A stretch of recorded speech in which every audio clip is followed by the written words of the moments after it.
I want to tell you something about purpose, because nothing reaches its full potential until it is placed in the right hands. Think about a football for a moment. Have you ever thought that a football has a purpose? Well, it does. A football is not just a piece of leather filled with air.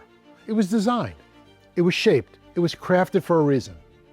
It was made to be placed in the hands of someone who knows exactly what to do with it. Now, you put a football in my hands and I can do a few things with it. I mean, I could throw it, I can catch it, I could toss it around the backyard, and you know what? I might even get some really nice tight spirals a few times as long as nobody's watching and listen, the pressure's off, right? There's no pressure. But let's be honest.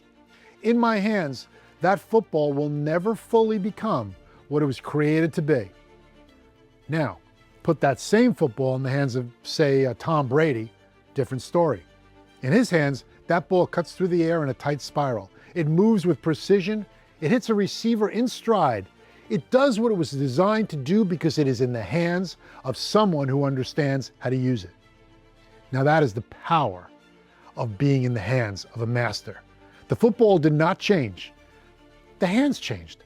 And that makes all the difference. Now, of course, there's one more thing. If that football is not properly inflated, it will not perform the way it was designed to perform. And I think Tom Brady found that out the hard way, didn't he? I mean, but all kidding aside, there's a real lesson here, because the same is true for us. If we are not filled with the right things, we will not live the life created us to live.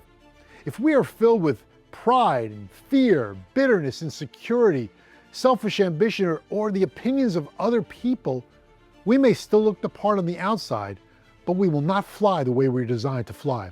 We will not cut through life with purpose, clarity, and strength that God intended. Because purpose is not just about what we do, it's about whose hands you are in.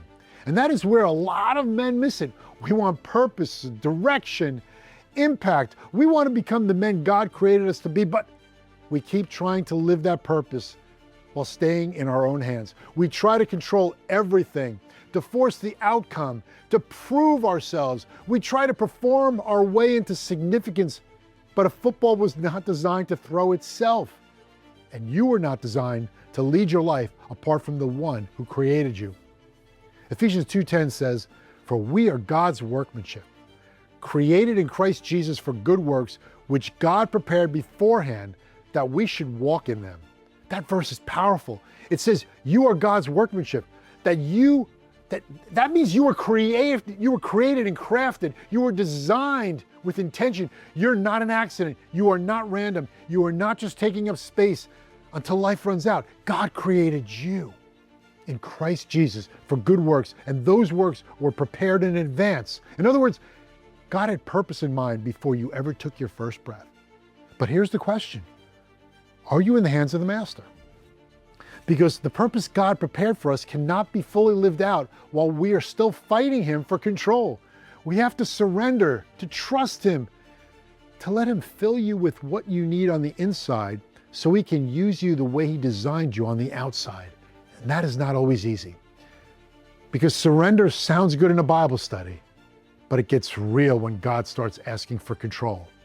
Control of our attitude, of our marriage, of our business, our calendar, our money, our habits, our hidden life, control of our future.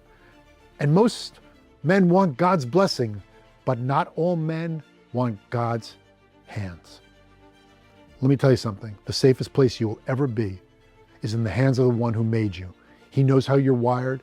He knows what is inside of you. He knows what needs to be developed, what needs to be corrected, what needs to be healed. He knows where to send you. He knows how to release you. And when He does, you will not just exist, you will soar. So let me ask you, whose hands are you putting your life in? Are you trusting your own hands? Are you putting your life in the hands of culture, the hands of success, the hands of money, or other people's opinions? Or are you placing your life in the hands of the Master? Because that is where purpose comes alive. A football in the wrong hands is limited. A man in the wrong hands is as well. But a man placed in the hands of God becomes dangerous in the best possible way. He becomes focused, filled, useful. He becomes a man who does not just talk about purpose, he lives it out.